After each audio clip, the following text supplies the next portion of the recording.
ஆனால் திருக்குறள் சீரீஸ் 44வது நாள்.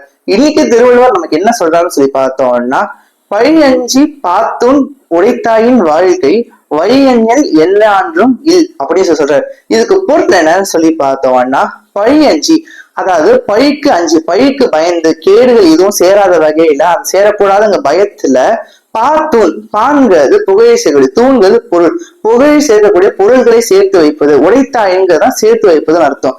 சேர்த்து வைப்பது நமக்கு வைத்துக் கொள்வது வாழ்க்கை. அப்படிப்பட்ட வாழ்க்கை வழியெண்ணில் எண்ணெயாற்றும் சொல்றாரு. வழியெஞ்சல்னா நீதி இருக்கக்கூடிய வாழ்க்கை முழுவதும் எண்ணெயாற்றும், எண்ணெயாற்றும் எப்போதும் குறைவில்லாத இல்னா வாழ்க்கை. ஒன்லேருந்து இதுக்கு பொருள் எடுத்துக்கும் சொல்லி பார்த்தோம்னா, எந்த வகையான கேடும் தரக்கூடாத வகையில அது பொருளை சேர்த்து தனக்காகவும் தன்னை சுற்றிக்கூடிய எல்லாருக்காகவும் பகுத்தளித்து வாழ்பவனுக்கு எப்போதும் வாழ்க்கையில் குறைந்து ஒரு விஷயமே இருக்காது, குறையில்லாத வாழ்க்கையை அவனுக்கு அமையும் சொல்லி திருவள்ளுவர் இன்னைக்கு சொல்றாரு. இன்னைக்கு நம்ம திருக்குறள் பார்த்துருக்கோம். மீண்டும் நாளைக்கு 45வது திருக்குறள் சந்திக்கிறேன். நன்றி.